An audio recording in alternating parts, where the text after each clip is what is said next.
प्रणाम। ओम नमः शिवाय। कैसे आप? मैं हूं एस्ट्रोलॉजर अभिजीत। मैं आप सभी का स्वागत करता हूं आज के हमारे इस खास वीडियो में। तो आज हम बात करने वाले हैं डेबिलेटेड सैटर्न के बारे में।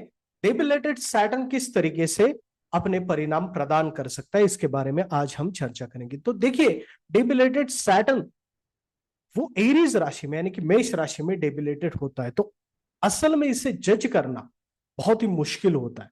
अगर सैटर्न की पोजीशन अगर राशि वाइज देखी जाए तो सबसे मुश्किल होती है एरीज के सैटर्न को जज करना, क्योंकि ये बहुत वियर्ड कॉम्बिनेशन है सैटर्न के लिए।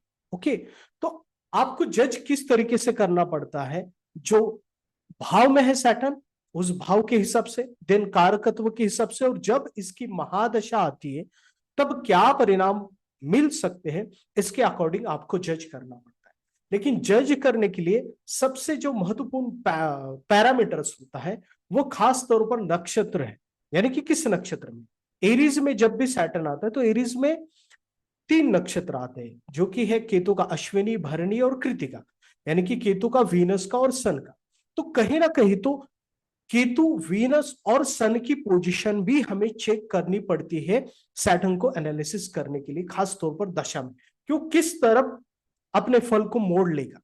देन D60 को भी देखना पड़ता है। तो यही सब चीजें आज इस वीडियो के माध्यम से हम जानने की कोशिश करेंगे। तो देखिए, सैटर्न डेबिलेटेड खास तौर पर जो रिजल्ट निर्माण करता है वो करियर के अकॉर्डिंग बहुत ही अलग रिजल्ट निर्माण करता है। यानी कि इसके रिजल्ट करियर के हिसाब से जज करना बहुत ही मुश्किल हो जाता है। कभी समझ में नहीं आता कि आखिर ये किस तरीके से फल प्रदान कर सकता है। तो अगर देखा जाए तो सैटर्न का एरीज राशि में होना असल में यह खलयोग है। यानी कि ऐसे लोग बहुत ही शातिर दिमाग के होते हैं, बहुत ही धुरंधर होते हैं, बहुत ही धूर्त होते हैं और अति महत्वाकांक्षी होती है। और इनको किसी भी और इनकी खासियत होती है किसी भी चीज को स्पीड से प्राप्त करना, यानी कि गति से प्राप्त करना। और यहां पर ही कहीं ना कहीं तो पैराडॉक्स निर्माण यानी कि विरोधाभास निर्माण हो जाता है, क्योंकि एरीज राशि तो स्पीड की है, तेजी की है, लेकिन Saturn is a slow planet. तो कहीं ना कहीं तो यहाँ पे मिसमैनेजमेंट हो जाता है, जिस कारण असल में सैटर्न यहाँ पे डिस्टर्ब हो जाता है। ये सैटर्न बहुत गोल ओरिएंटेड भी, अति महत्वाकांक्षी व्यक्ति को अपने करियर में बना देता है, तेजी से आगे बढ़ने की क्षमता प्रदान करता है। व्यक्ति बहुत तेजी से अपने गोल को हासिल करना चाहता है और उस तेजी के कारण और उसी अति महत्वाकांक्षा के कारण वो प्रॉब्लम में आता ही है। डेबिलेटेड सैटर्न का ये एक नकारात्मक पहलू है। हालांकि ये लोग सक्सेसफुल होते हैं, बहुत तेजी से आगे बढ़ते हैं, short period of the time इनको सक्सेस मिलती है, लेकिन इनका डाउनफॉल भी बहुत जल्दी ही शुरुआत हो जाता है ड्यू टू द इनका स्पीड। ये स्पीड ही इनके लिए बहुत ही खतरनाक साबित होता है। और ये अपने गोल को प्राप्त करने के लिए किसी भी हद तक जा सकते हैं, क्योंकि ये खलयोग है एक प्रकार का। ओके, पूरा खलयोग नहीं है लेकिन फिर भी एक प्रकार का खलयोग है। और ये एक्सट्रीम बन जाता है जब ये केतु के नक्षत्र में हो और कृतिका के नक्षत्र में हो, तो ये खलयोग और तेजी से इंपैक्ट देता है। तो आखिर होता क्या है कि ये जो सैटर्न है वो अनरिलैक्स कहते हैं, यानी कि ये बहुत अस्थिर है, स्थिर नहीं। तो जिनके भी कुंडली में आप डेबिलेटेड सैटर्न को देखेंगे, उनके कुंडली में या उनके जीवन में आपको अस्थिरता खास तौर पर करियर में देखने को मिलेंगी, यानी कि ओवरऑल जीवन में भी ये बहुत तेजी से अपने जॉब को चेंजेस करेंगे, बहुत तेजी से अपने बिजनेस में बदलाव करेंगे, बहुत तेजी से इनके जीवन में ग्रोथ भी होती है और डाउनफॉल भी होता है। ये चीजें देखने को मिलती है। और दूसरा, ये अपने गोल को प्राप्त करने के लिए किसी भी हद तक जा सकते, किसी भी व्यक्ति का इस्तेमाल कर सकते हैं। और ये कहीं ना कहीं तो धूर्त और स्वार्थी भी हो सकता है। ये सैटर्न अगर मून से कनेक्टेड है, लग्न से कनेक्टेड है, तो ऐसे व्यक्ति स्वार्थी प्रवृत्ति के कारण दूसरों का बहुत ही अच्छे तरीके से इस्तेमाल करके अपने जीवन में आगे बढ़ते हैं, और यही इनके लिए प्रॉब्लमेटिक भी हो जाता है। दूसरों का नुकसान करके आगे बढ़ना इनके लिए बहुत सहज होता है, इनको बहुत मुश्किल नहीं आती ऐसी चीजें करने में। ओके, तो ये भी आप देखेंगे कि ये सब चीजें आपको देखने को मिलेगी। हालांकि हार्ड वर्कर होते हैं, बहुत ही हार्ड वर्कर होते हैं, लेकिन ऐसी चीजें और खास तौर पर स्पीड से, तेजी से आगे बढ़ना इनकी एक खासियत आपको देखने को मिलेगी।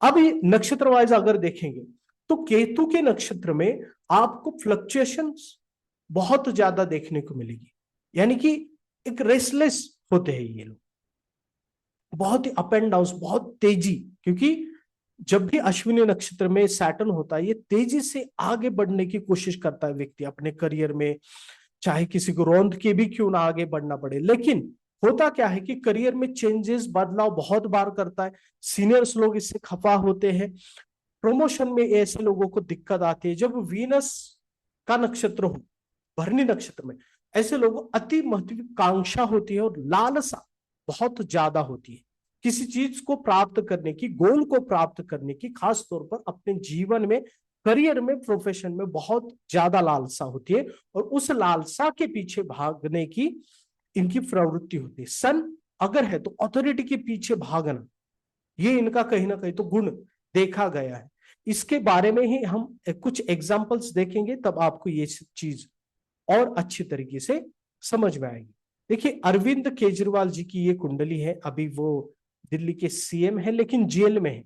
अगर आप उनका सैटर्न देखेंगे ना ठीक तरीके से, ये आपको उनका जीवन और सैटर्न का कनेक्शन तुरंत समझ में आ जाएगा। जहां पे यहाँ पे देखिए सैटर्न है, डेबिलेटेड है, और शायद ये अश्विनी ही नक्षत्र में ही है, केतु के नक्षत्र में ही।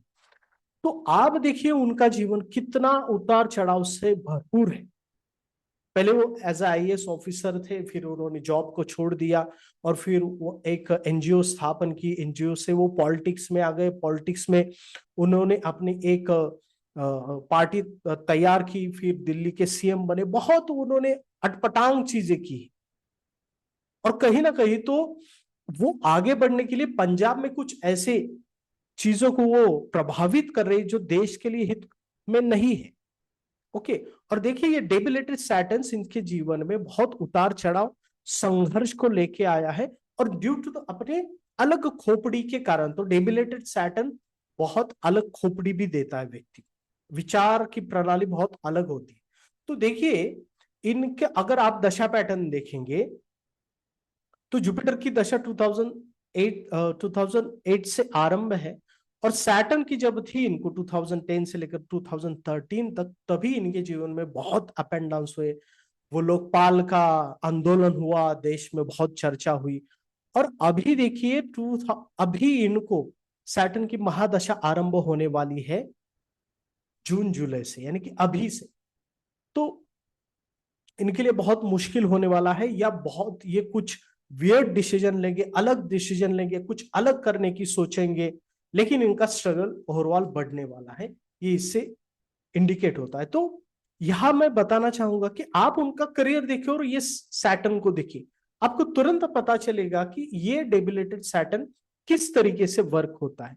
सेम कुंडली अगर आप देखेंगे तो ये है महाराष्ट्र की जो पिछले सीएम थे, वो है देवेंद्र फडणवीस, उनकी कुंडली को देखिए, 7th हाउस में डेबिलेटेड सैटर्न है। आप देखिए उनका भी करियर बहुत तेजी से वो आगे बढ़े, लेकिन उनको ब्रेक ऐसा लगा, डाउनफॉल ऐसा शुरू हो गया कि अभी तक उभर नहीं पाए। ओके, तो बहुत सारी उटपटांग चीजें की, जैसे पार्टियों को फोड़ना, ये सब चीजें करना, संघर्ष को खुद लेके आना अपने जीवन में, ये डेबिलेटेड सैटर्न का, कि ऐसी सिचुएशन खड़ी करना दूसरों को परास्त करने के लिए कि उसी सिचुएशन में फंस जाना। सैटर्न डेबिलेटेड जिन भी लोगों का होता है उनका आप करियर देखिए कि कभी प्लेन मूवमेंट में नहीं होता, बहुत अप एंड डाउन रहते हैं, और अटपटांग खुद ही ऐसी चीजें करते रहना कि चीजों में प्रॉब्लम में आ जाना। जैसे ये है मिस्टर शरद पवार जी की कुंडली, डेबिलेटेड सैटर्न है, इनका भी जीवन बहुत अप एंड डाउन से भरा हुआ है। ये पहले कांग्रेस में थे, इन्होंने बहुत सारी चीजें की, फिर 2000 आई थिंक 1999 में इनको सैटर्न की, डेबिलेटेड सैटर्न की दशा, महादशा आरंभ हुई, 6th हाउस में है, और इनको कैंसर हुआ। इनको कांग्रेस से निकाल दिया गया, फिर उन्होंने खुद की पार्टी खड़ी की, बहुत सारी संघर्ष करना पड़ा, बहुत सारी उटपटांग चीजें करनी पड़ी, जिन लोगों के साथ नहीं जाना था उन लोगों के साथ ही गए। तो देखिए कितनी अलगता रहती है, वैचित्र रहता है करियर में। यानी कि क्षमता होने के बाद भी अपनी क्षमताओं का पूर्ण रूप से डेबिलेटेड सैटर्न उपयोग नहीं कर पाता। क्यों? क्योंकि अति महत्वाकांक्षा और स्पीड से आगे बढ़ने के कारण ये ऐसे डिसीजंस और चीजें करते हैं जो चीजें इनके लिए ही नकारात्मक और घातक साबित होती है।